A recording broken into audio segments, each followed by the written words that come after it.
What's going on, everybody? Christigious back at it again. And we got some amazing news. The patch notes for the new update on VHS Video Horror Society just dropped. And we're about to do a deep dive inside of it and see what they actually changed. So let's head on over there and take a gander. Let's go.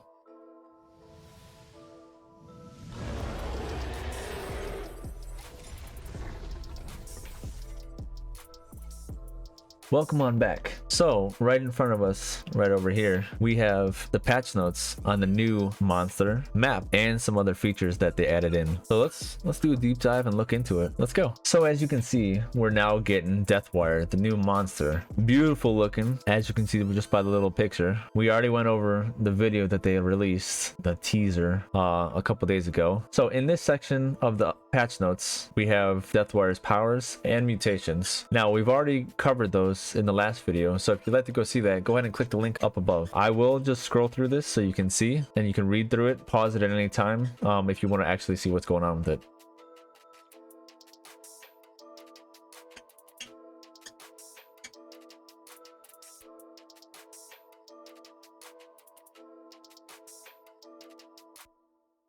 And next up is the new map, the Eviscerator. So we've already seen the deep dive, and that was attached in my last video. So you can, like I said before, you can go ahead and click the link up above or in the description to see what the full dive is. But we'll do some gameplay. We'll get into the nitty gritty of it and we'll go over it. So now we're gonna dive into the rest of the patch notes. So the known issues as of right now is the Stigma XP reward will be erroneous and it'll end up off kilter. So they're working on fixing that. Another issue is after you get done purchasing Deathwire, you'll have to restart the game because right now it won't let you activate or go into the journey. You can't utilize any of the nodes in there. It just won't work. So as soon as you get done purchasing either with the fan bucks or the flux, you can then restart the game and everything will be fixed by then. They are working on a hotfix to come out, but that's to be determined. So just be a heads up on that. So for the new bounty system, it's only for monsters as of right now, but instead of the 10% XP bonus that they give to all monsters, they're now changing it to 40 flux per match. So that's a nice reward instead of just XP, because if matches are going to be going pretty quick and you already maxed out your monster, that flux is going to help out a lot, especially being able to get the summer catalog, the outfits, or any other future characters that come out, because you can buy it with in-game currency, just so you know. So the new status that's added to the game is the busted status. Now, after a teen has been hit 6 times, they're going to get a different icon on the bottom left-hand side, and it'll show you, it'll be like a little band-aid or plus band-aid on the character's portfolio. And it'll now basically mean that you can't be healed by another teen. You can't heal yourself with a med station. So you have to now utilize an unpowered staff. That's the only way to heal yourself from the busted status effect. Just so you know, even if you get brought back with the Book of the Dead, it's still the same. It doesn't reset or start back from scratch just because you're dead. So when you become a zombie, you'll have the busted status effect. If you heal yourself with the staff, you'll go back to normal. You'll get hit again, you'll be busted, and that means you can't heal yourself again. So just be cognizant of that. So it just helps with the long games, because I know I had a game that was 30 minutes long, 32 minutes long, 33 minutes long, and it was a pain because the teens got so many resets. It was ridiculous. So this should be a good fix to the rest of those type of games. Hopefully the games maximum maybe 20-25 minutes, and we won't have 42 hit games. We'll see. We'll test it out and find out how well this is going to go over. Now with pickups, a key factor now is the Book of the Dead will not spawn until at least one teen is dead. Another thing that was difficult is whenever a teen was trying to eat a chompy bar or even a crash cola, you know, you could never really tell if they had it. I mean, you could hear the sound of them, but you can really never tell. So what they did was they're now making the remnants of it, the wrapper or the can, a little bit larger so you can see. Another great thing, especially when I played a little bit of teen, is it was very difficult for me to find chompy bars, and the Clash Cola pickups just spawn randomly throughout the map. So now what they're doing is now it won't spawn outside of vending machines. So it only spawn inside of vending machines unless you use a Chompy Bar or a Clash Cola stash prize. Another amazing thing that I thought they did was they're now increasing the time it takes to get to max speed after using a Clash Cola from 0.6 seconds to 1.2 seconds. So that's going to help out a lot, especially stopping those infinite loops that would just go on and on. So they did work on the ray gun.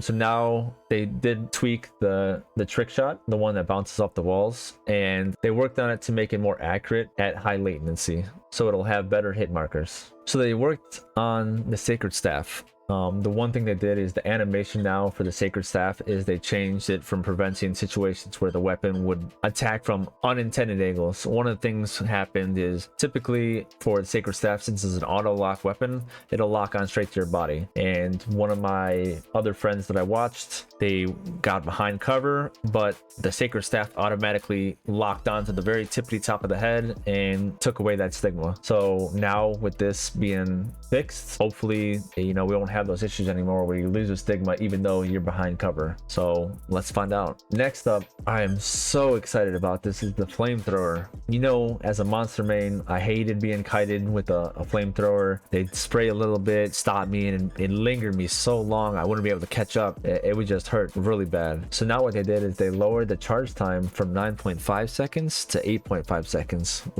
that's good. I'm so glad about that. But the other thing now is they've also reduced the linger effect that the monster has after taking damage by 20%, which is going to be huge. Hopefully this will bring more monster players in and they won't feel like they're just being taunted or running around and loop. The next weapon they changed was the Shock Sphere. So now they increased the activation time. So now instead of 2.2 seconds, it's now going to be 2.4 seconds. Another thing they did was now if someone already has utilized that specific fuse box, now it won't reactivate after a certain time. Now instead of 120 seconds, it's now going to take 150 seconds before that fuse box can be reutilized. The next weapon they tweaked was the Infernal Eye. So instead of 25 seconds charge time, you now have 24 seconds. The last weapon they changed was the RC Flyer. So instead of 55-second charge times, you now have 53-second charge times. All the weapon mods that had increased range or bonus ranges, like for the Flamethrower, RC Flyer, and Enigma, have all been reduced from 20% to now 15% range. So you won't feel like they got you from a million miles away now. So hopefully as monster, you know, you'll feel a little bit better now and it'll feel more balanced. Next up, we have the Werewolf. So the devs have been working on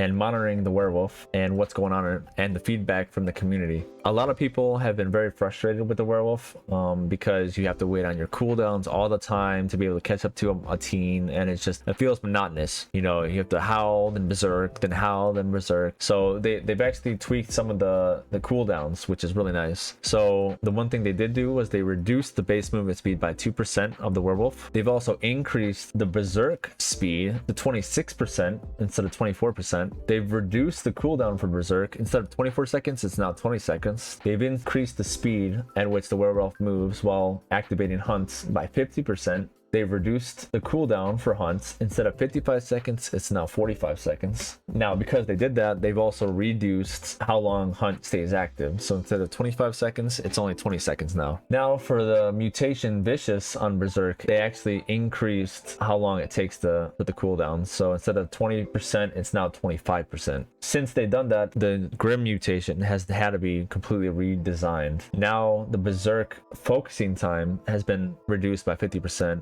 And the cooldown has been reduced by 15%. But the negative is as soon as you use Howl, it'll cancel Berserk. So another features that they've added to Monster is plague mechanics. Before, the plagues can only be brought in by prizes and you'd only have the specific 4, and it would take up a slot. Instead of trying to use a point prize or a reduction on chompy bars or colas on the map, you had to use a plague, which kind of sucks. No one really used them. I didn't really use them a lot.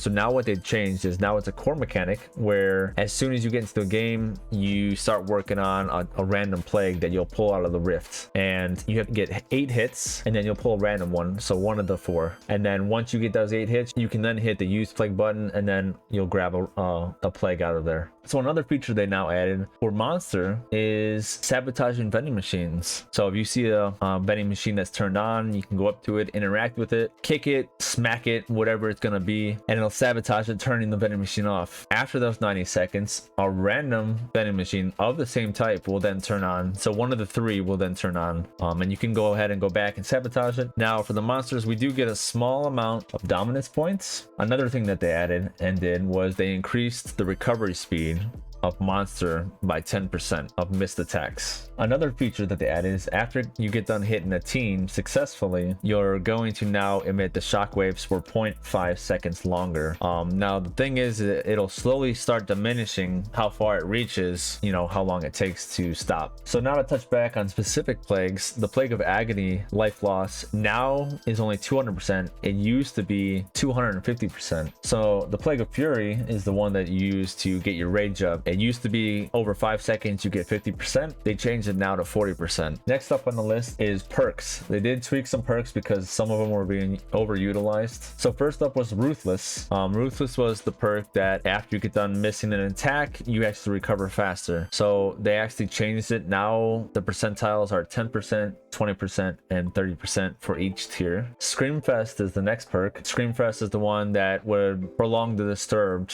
status effect on the teens. So now instead of 12, 24, and 36%, it's now 10, 20, and 30%. So a perk that wasn't really being used a lot was Deadly Bite. Deadly Bite had an activation time on it. They now completely removed it, which is nice. So now I don't have to worry about waiting the 60 seconds or whatever it was just to proc to find out if someone ate a chompy bar. Like, come on. They now increase the time of how long you see the teens when they're exposed after eating a chompy bar. So now it's 2 seconds, 4.5 seconds, and 7 seconds. It was a little bit longer. Easy Target was a main perk that people were using a lot because they could find the teens piling up together because that would then be exposed. They changed how long it would be per tier. So now it's 180 seconds, 120 seconds, and 60 seconds. A nice little feature for teens was after you missed a skill check while being prone, it would take a long time before you can move again. So they actually reduced that by 20%. Next up on the list, we have visual effects. So now there's a visual effect whenever a teen is recovering life from weapon mods, perks, or pickups. Basically, after a teen gets done eating a chompy bar, you'll see little plus signs or little crosses popping up behind them, little green crosses showing them that they're actually recovering health. Another visual effect is whenever a teen is losing life by like weapon mods or by a specific perk that a monster's running. So you'll see like little negative sign or little red plus signs going on the teen. For customization, they added the heart sticker back. They now added a brightness setting. So now you can increase the brightening or lower it if it's too bright or not bright enough. They also added an increased sensitivity for mouse and controller, which is so much needed because when some of the teens try 360 you and you can only go 100% on your controller, like myself, you can only turn so fast. It's kind of inevitable to miss a couple attacks, but now since they upped it, I'll be able to spin around just like they are able to now, so that'll be nice. On the map facility, there's a couple things they changed. They changed the name of the bar and now it's cafe, and they also fixed issues where some of the doors were not interacting or not being a solid object. You would just be able to hit through them, so they changed that. For a high school map, they changed a couple things in the garden storage, so some of the objects didn't provide any cover. They actually changed the hit boxes on those objects, so now you have a little bit better cover down there. On hotel, they actually tweaked a lot.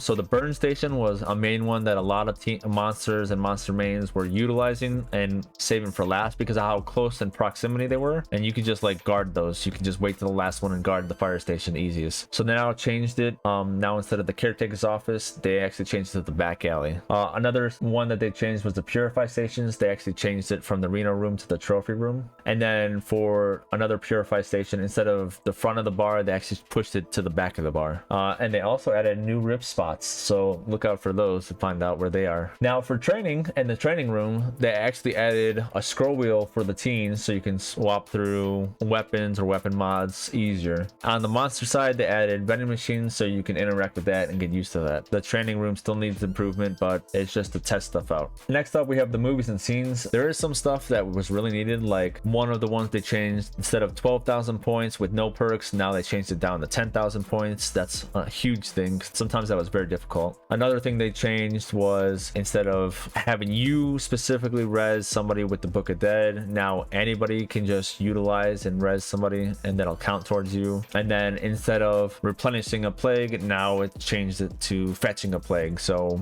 if you don't bring a plague, you can always continually work on your scenes and movies. Now in the list right here provided on my left, there is a bunch of tweaks and fixes. Some increased, some decreased on the scoring. Please take the time and pause the video right now and read through it, but there's a lot to go over right here. I'll give you a second. Next up, the end of round. So they actually changed it so you get the end lobby screen on what happens, and you know, see what everyone's perks are and levels are and what they brought and what their mods are, the levels and what you got. So they actually changed the appearance of that. I'm excited to see what they tweaked. So next up, we have the game stat page. They said they completely removed the percentiles and number of games played for teens and monsters survived. So hopefully that'll help. Maybe that'll stop people from saying their 90% win rate, 100% win rate or something like that. Maybe it'll help with the competitiveness. Another thing they added is they separated the matches survived for both monster and teen and matches played onto a whole nother tab. So that'll be nice. Another thing they removed was the number of successful and the number of hits that a monster had. That'll be interesting to see. I don't know how that's gonna work, because it was kind of cool seeing how many hits I actually landed and how many I didn't. So we'll see. Another cool little thing is, as soon as you get into a full lobby of 5 teens or 4 teens, 1 monster, however you want to look at it, instead of waiting for 60 seconds to start the match, they reduced it now to 30 seconds to get the matches going quick. And then the very last thing is bug fixes. So if you would like to take a look at this and read through it, by all means, go over it and see if anything intrigues you. But yeah. This is so exciting. I can't wait to get into this and dive into the game and actually play it. I'm excited. I hope you guys are. If you have stuff that you found out that you were excited about, let me know in the comments. If you like the content that I was going over and want to see more of it, go ahead and hit that subscribe button. It would mean the world to me. I put a lot of heart and effort into this. If you ever want to catch me live, I'm live on Twitch every Friday, Saturday, Sunday at 5 p.m. Pacific Standard Time. I also post YouTube Shorts, TikTok, Instagram, and Twitter. I'm very active on Twitter, so I will voice my opinions and I'll let you know if I'm live or I'm going live or anything like that. And I also have a Discord if you want to come in and even chat and say hi. So come on by. I can't wait to get in the game and try Deathwire. You know, as a monster main, I'm super excited. I really appreciate you sticking around through this whole entire video. It really does mean a lot. I'll catch you on the flip side. All right, take care. Bye.